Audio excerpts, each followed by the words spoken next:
I am always in the mood for horror stuff when I'm with my siblings.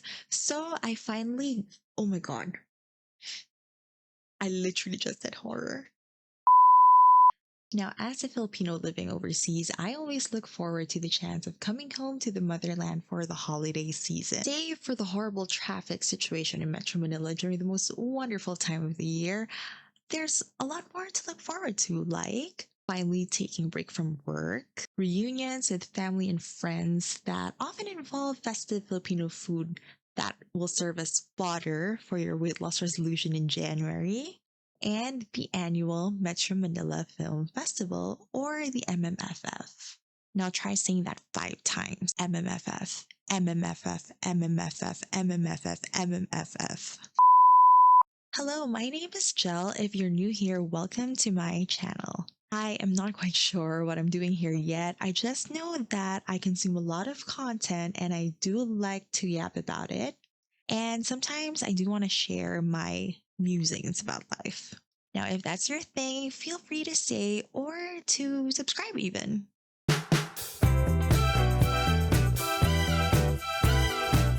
Because I was hashtag blessed to spend 2 weeks in the Philippines, I made sure to make time to watch at least half of the 10 MMFF 2024 entries. And since I was already in the mood to watch Filipino films, I decided to watch old MMFF entries and some other Pinoy movies that are available online as well. Please know that movies are subjective. These are my thoughts, and our takes could be totally different, and that is a-okay. So sit back or play this video in the background if you want. Here is my 2 cents. The first movie that I saw was the Chito S. Ronyo comeback Espantaho. Gotta say, I'm quite embarrassed to admit that I did not know Espantajo meant scarecrow in Filipino. I only realized this, I think, halfway through the film when the plot was actually unfolding. That is quite fitting for me because I'm the type of moviegoer who prefers coming in blind in the cinema. So the most I want to know is the genre, the lead actors, and probably an incoherent synopsis. For example, me. Kausap may Espantajo, friend A. Yung horror, basta alam ko namatayan si Juday doon. Tas may kakaibang nangyayari sa kanya after. Me. Horror? Juday? Tagal na siyang di nalalabas sa TV or sa movie, di ba? Sold. Okay, that wasn't the exact conversation that I had with my friend who I watched this with, but you get the point. Anyway, if you are not like me, Espantajo follows the story of Manette and her family as they mourn the death of their patriarch. Secrets, hauntings, and unusual disappearances within the family home emerge during the Pasham, a funeral custom in the Philippines where people pray a 9-day novena for the one who passed away. After seeing the movie, I feel like this Chito Esuronyo comeback was a bit wasted, nasayang. I truly thought that it had the potential to be eerie, as in the story had the potential to creep under your skin. But unfortunately, I feel like it had so many loose ends, and that includes the final component of the plot twist, the very crucial one, the one that caused the hauntings, specifically on Monette, to happen. Towards the end, when the reveal was revealed, it just made me go, huh? Like, why? Ganon. Okay, I didn't say that out loud, but yeah, you get what I mean. To be fair, I was entertained and the pacing was just nice for me. I was seriously locked in throughout the film. The special effects, although they were not the best, and I kind of expected that, they weren't the worst either. So yeah, it's not bad, is what I'm saying. Originally, I gave this a 3.5 out of 5 rating, But thinking about the story again after seeing the other MMFF entries, I'm lowering it to 3 out of 5. Yeah, I think on hindsight, I think I truly enjoyed this film because of Judy Ann Santos. It made me realize that she's still a revelation as an actress. Nadala ako sa emotional scenes niya sa movie.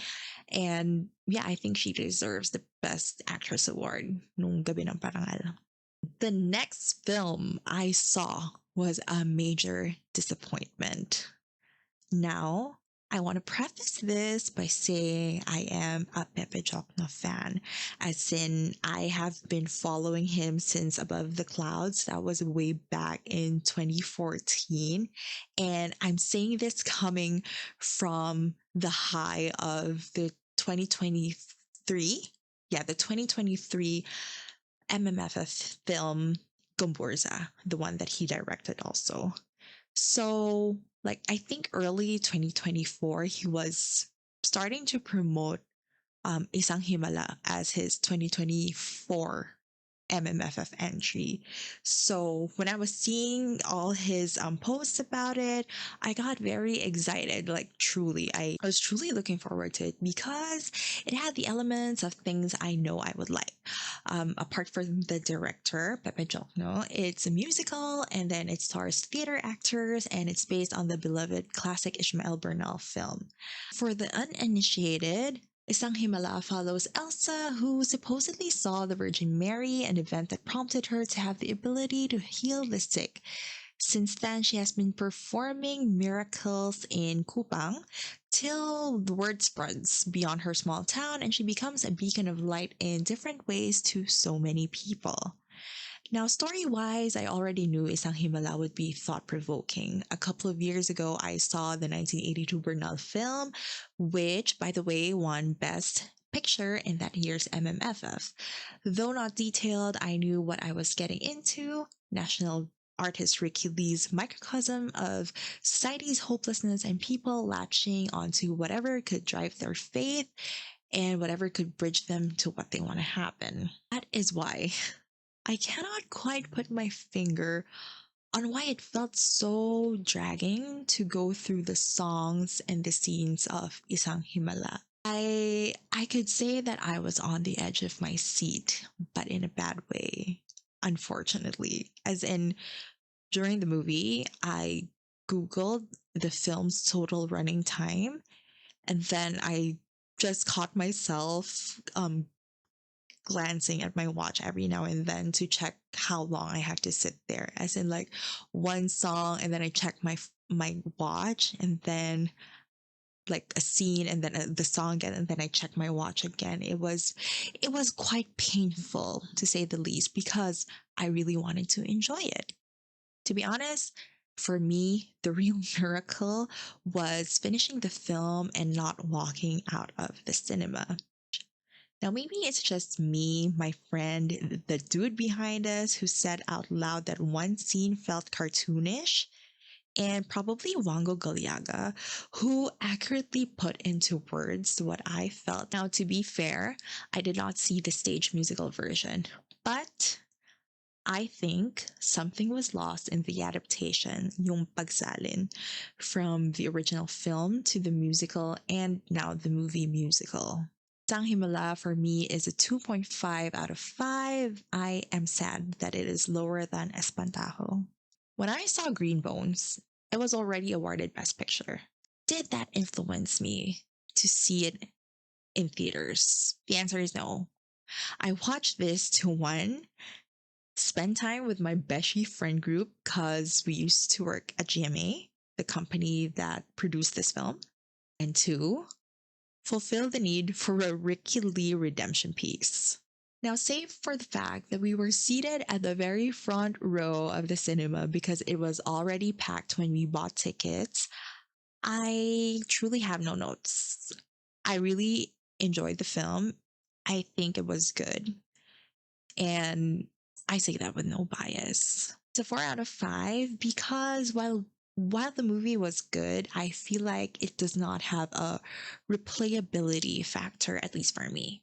Fourth film that I saw was The Kingdom, the Power, and the Glory is Vic Soto's, at least in this case. I say that because it was my first time having the willpower to actually watch a Vic Soto MMFF entry. I went to the cinema because I wanted to be there. And you know what? The Kingdom was not bad. I just have some bones to pick, using my hands like a true Dayang. For one, I thought the movie was going to be some sort of fanfic of the Philippines if it pulled at Thailand, as in a country that has never been colonized. We did get shots of the capital that is reminiscent of Bangkok, so I don't know. While I was locked into the royal family drama, and mind you, I loved the plot twist of this movie, I was expecting more context as to how the bigger picture of the kingdom of Kalayaan came to be. I feel like we only saw a fraction of that world in the film. What I'm trying to say is, I wanted more world building from this movie. What would the Philippines be had it not been colonized? Yeah, I wanted them to like capitalize on that more. Another thing is the editing or the transition. I'm not a technical person, so I'm not quite sure what I want to point out here, but somehow watching the movie felt like I was watching a telenovela on the big screen. I don't know if it has to do with the script or the look or the approach. I really don't know, but it felt like each scene would lead into a commercial gap. Yes, I was seated. It didn't make me restless like Isang Himala, but it just made me feel weird about it. As in, it just made me question: am I watching a movie? It just felt weird. I think it felt like a TV movie at best. Plus, the last scene, like the very last scene, felt like it would have an inset text to say abangan. Speaking of, if this would be Vic Soto's next Enteng Kabisote, I would love to get a prequel instead of a sequel because I want to know more about Lakan Makisig and actually see more of Cedric Juan. Give me more Cedric Juan. I said what I said. 3.5 out of 5. Let's move on to the last film that I saw in Metro Manila, Dan Villegas' Uninvited. Now, this movie had the plot of a telenovela, a messy revenge story. It's about a mom motivated to get back the powerful man who killed her daughter. Although, can I just say, this one felt more like a true killer movie compared to The Kingdom. Yes, it was predictable, but it was also gosh darn satisfying to see that last scene. Atevi, the woman that you are. I think this performance of yours is more Best Actress worthy than the actual one you got in 2023 for When I Met You in Tokyo.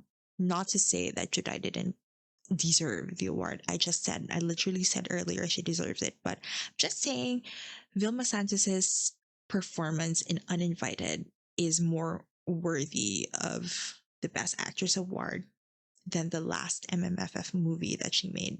How about Agamulak? Hello. It was my first time seeing him play a disgusting villain, so it was refreshing to me. I mean, Gone was his either wholesome fatherly look or his babaero character. Now, my sister, who watched Uninvited with me, did point out that his acting is reminiscent of his performance in the 1997 film Sa Aking Mga Kamay. So, because she said that, it's now on my to watch list because Aga Aga Mulak just did so well in this movie. As in, I thought he was very effective. Also, can I just say I lived for Ate V and Nadine Lustre cursing, disgusting. Also, can someone tell me why this was snubbed at Gabi ng Parangal? Like, I don't get it. It's a really good movie. The actors' performances were like top notch, as in like chef's kiss level. So, yeah, I don't know what happened over there, but to me, this is a 4 out of 5. I thought Uninvited would be my last MMFF 2024 entry until I learned that the blockbuster film and the Breadwinner is showing here in Singapore. So, disclaimer, I saw this particular one post holiday season. And the Breadwinner is follows Bambi, who has been working many jobs in Taiwan to send money for her family home's renovation. Until one day, after 2 decades of not coming home, she flies back to Pampanga unannounced, only to be the one surprised. Why? Because all the home renovation updates she's been getting turned out to be lies. I'm filing this as another film na nasayang, wasted. It had the potential to tug at the heartstrings of breadwinners and Filipinos working overseas whose only choice was to leave the country to provide for their loved ones back home. But because of the very messy script that banked on a series of unfortunate events and often off comedic scenes to make light of the situation, the supposed emotional moments were unfortunately diluted, at least for me. Now, from the trailer, I was expecting drama, as in heavy drama, something different from Vice Ganda. But ultimately, I ended up seeing Kalat, which is sad because I had high hopes, to be honest. Yes, there were a couple of scenes that made me laugh out loud and some that made me nod in agreement as a breadwinner myself. But there were more moments that just made me cringe. And can I just say, speaking of cringe, the Maurice and Anthony lines in the film did not age well at all. But you know what? I have to say, my favorite thing out of this is the fact that I paid for a cheaper movie ticket here than in Manila. And that is thanks to my friend's annual pass at Golden Village. 2 out of 5. Now, we move on to the other Pinoy films that I watched. So, first up, it's the MMFF 2023 Best Picture Firefly. I did not spend Christmas in Manila in 2023, so I was not able to see this. And honestly, I had no motivation to watch it online until I was in my Manila home with my mom. I could see some similarity to Green Bones in the sense that the look, the feel of the scenes, the pacing, and the moral of the story, if you will, is, dare I say, Zigdulay. Found family is my favorite trope, so I did enjoy the first half of the film more than the first. Now, was inserting Ding Dong Dantes as the old Tonton every now and then necessary? It was not disruptive, but I wouldn't mind just seeing the Ding Dong reveal at the epilogue, to be honest. Compared to Green Bones, however, I feel like this is a little more forgettable, at least for me. So it's a 3.5 out of 5. I am always in the mood for horror stuff when I'm with my siblings. So I finally, oh my god, I literally just said horror. I was saying, I'm always in the mood for horror stuff when I'm with my siblings. So I finally got the chance to see Nocturno. I was very intrigued by this because it stars Nadine Lustre and it's directed by Mikhail Red. Honestly, I don't remember the story of Birdshot. I think that was his first like major film. I don't remember the story. I do remember that I loved it so much when I saw it in the cinema in 2016. Eerie from 2018, however, um, that one was a bit meh. But I thought, you know what? I'm willing to open my door to his knocking with Nocturno. Turns out I should have listened to Lilette. I should not have opened the door. I say this because the story was just not giving anything at all. And the reason I like horror stuff is because of the reason why something horrific came to be. I want some sort of logic to something that is clearly unexplainable because something must have triggered something, if you know what I mean. So, like, even though it's unexplainable, even though something is like weird or eerie or like something impossible, if you will. Um, there still has to be like a series of things that brought it to where it is. Because here in this movie, in Nocturno, which is about the family curse of dying when you open the door to someone knocking at night, it was the very crux of the story, the family curse, right? Although, like watching the film, it just did not make sense at all. I don't know. It literally just did not make sense. It was just, I don't know, just knocking and dying and knocking and dying. So unfortunately did not make sense to me. I don't know, maybe I'm just like stupid. But I was impressed by Bea Binena here though. I just have to say that. 1 out of 5 for the movie. Visibly disappointed, my sister said, let's try watching Deleter. Deleter is the best picture from MMFF 2022, and surprise, it's another Mikhail Red film. It also stars Nadine Lustre, so I was like, fine, let's play it. I do enjoy watching Nadine Lustre, so I'm like, yeah, sure. G. And you know what? This was actually heaps better than Nocturno and Eerie combined. At least in my opinion. I saw this on what's that? Letterbox. Yeah, people hated it, but to me it was not bad. Anyway, Deleter follows the story of an online content moderator who's already desensitized by the horrors that she sees in her job every day. Now, when a colleague's suicide video reaches her workflow, strange things start to unfold in real life. I do agree with the general consensus online that this movie lacked the depth in terms of shedding light on content moderators and content moderation. Thinking about it on hindsight, the industry itself just felt like a plot device to this movie. However, in terms of the story, since I did come in not expecting it to be a social commentary, it did the job of spooking me. From the horrific videos flashing at an unfazed Lyra, or Lyra, I think it was Lyra, to the disturbing events that occurred to her because of her passiveness to life's atrocities. I thought that was the real horror there. So it's a 3 out of 5 for me. And can I just say, Nadine is just perfect for horror films. Like, I will watch her again, but maybe not in a Mikhail Red film. After watching something spooky or disturbing, I would always need something that would cleanse my brain. Hence, I ended up watching the Kathy Garcia Sampana film, Just the Three of Us. I love it when film studios veer away from the usual love teams in Philippine showbiz, especially when there's chemistry between the actors. This film, starring John Lloyd Cruz and Jenilyn Mercado, is about a pilot who had a one-night stand with a ground attendant during a company party. That one-night stand bears fruit, and the two of them find themselves living together for the baby in the womb, at least until the paternity test confirms it. It's a rom com, you guys. What is there to say, to be honest?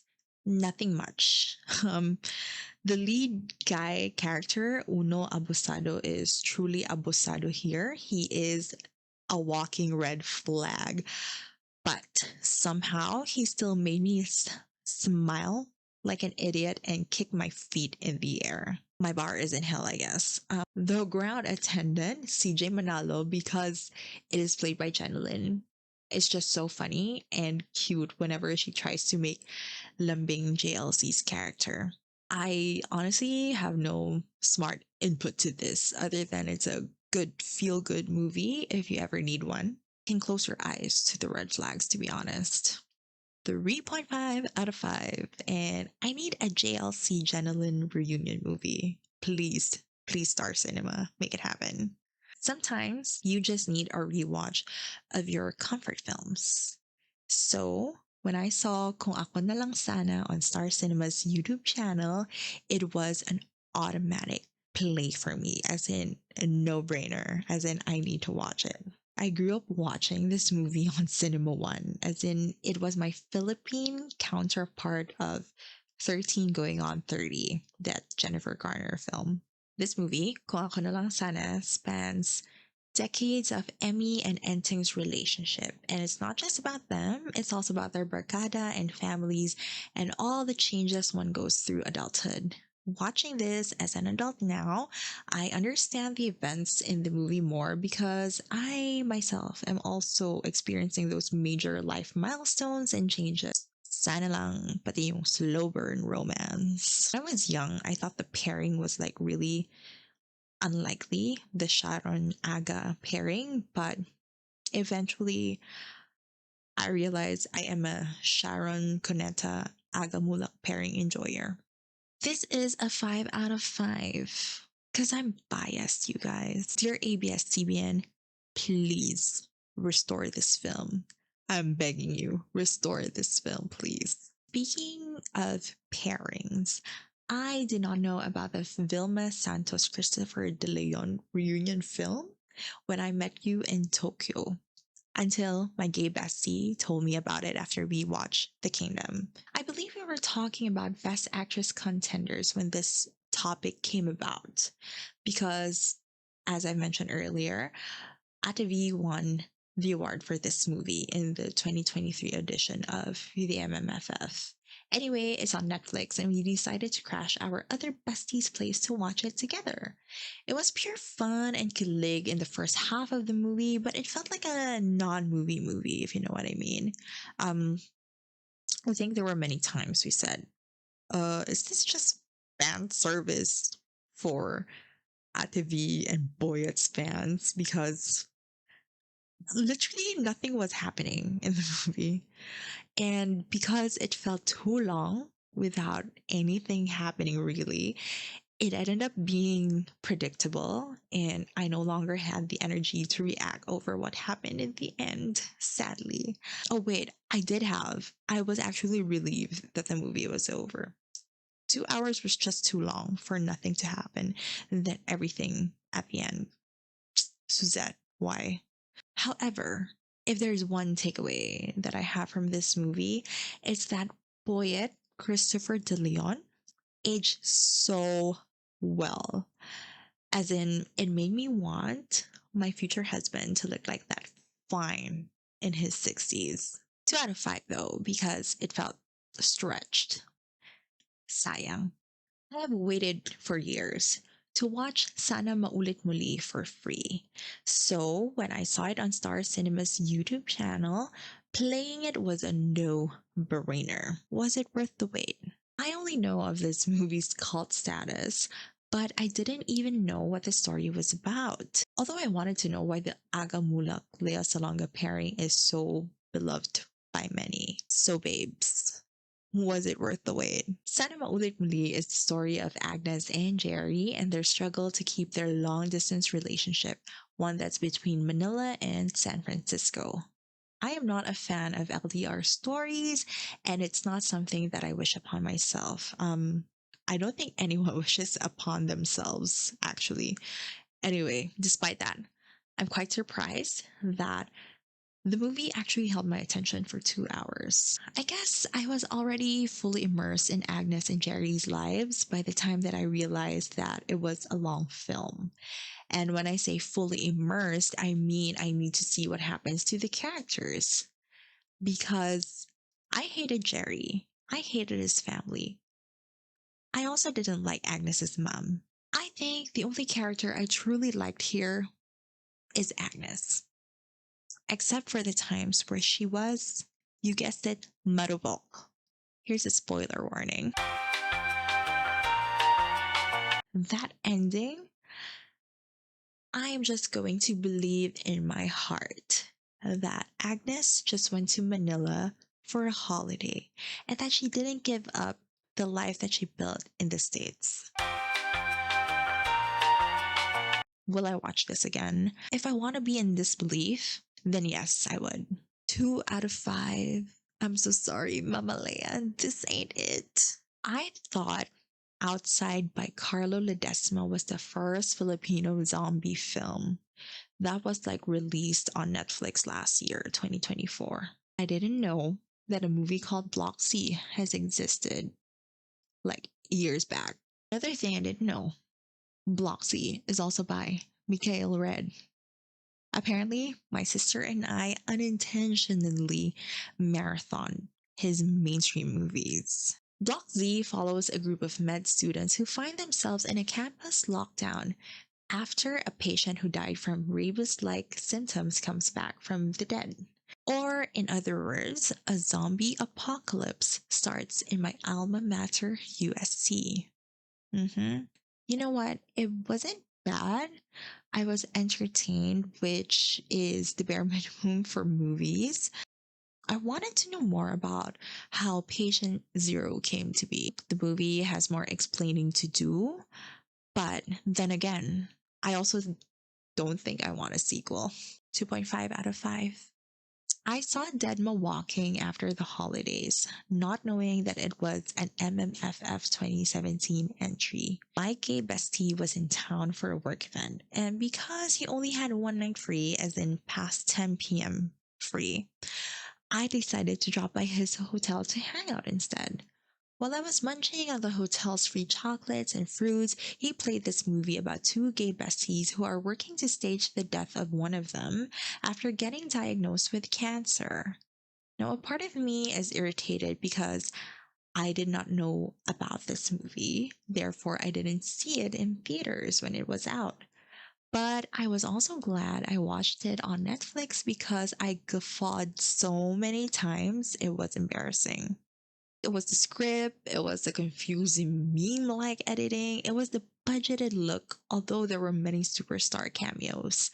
It was also Doris Gamboa and Edgar Allan Guzman's performances. Mind you, this is a dark comedy. I actually teared up at one point. This is how it's done. Producers of And the Breadwinner is Deadma Walking 4.5 out of 5. Speaking of, and the breadwinner is, after watching that film with my Pinoy friends here in Singapore, of course, one of them told me to go see Seven Sundays. I've always put this off because I just knew it would be one big, heavy drama. After all, the movie is about four siblings reuniting in their father's home after he gets diagnosed with cancer. Watching this, I slowly realized Seven Sundays can be filed with And the Breadwinner is and Deadma Walking under family issues with a pinch of terminal disease. I like stories involving siblings, and when it's written well, it really tugs at my heartstrings. I feel like this is relatable, especially if you grew up with more than one sibling. I agree with most people online that this is four sisters in wedding coded, but I did enjoy this film on its own too. Although the sibling parent confrontation scene did not make me ugly cry, like how that iconic Four Sisters in a Wedding scene did, the Seven Sunday story itself and its main characters were still likable for me. This is a 4 out of 5 because what the heck was that last scene? Bonus film. I just want to share that I finally saw the restored version of Lino Broca's Bona, an MMFF 1980 entry thanks to the Singapore International Film Festival. I saw it just before my Christmas New Year break in Manila, so that counts, I think. The film follows Bona, a young woman who dropped out of school to fangirl hard over an extra or a bit player to the extent of actually moving into his home. I have never seen Bona before seeing the restored version, but I gotta say, the restored picture is just super gorgeous on the big screen. As in, if you get the chance to see this in a cinema, just go do it. Story wise, I honestly did not expect it to be so absurd that it's funny, especially the very last scene, the iconic last scene. Indeed, hell hath no fury like a woman scorned. 4 out of 5. I really hope the Asian Film Archive features Lino Broca in its retrospective program soon. There you have it, all the MMFF 2024 and other Pinoy movies I watched over the holidays. You have reached this far. Wow. Thanks for listening to this random girl on the internet yap. And if you're from the MMFF committee, baka naman, baka naman mapagbigyan ng complimentary pass next season. Chos, not chos. Hmm. Thanks for watching and see you in the next video. Bye!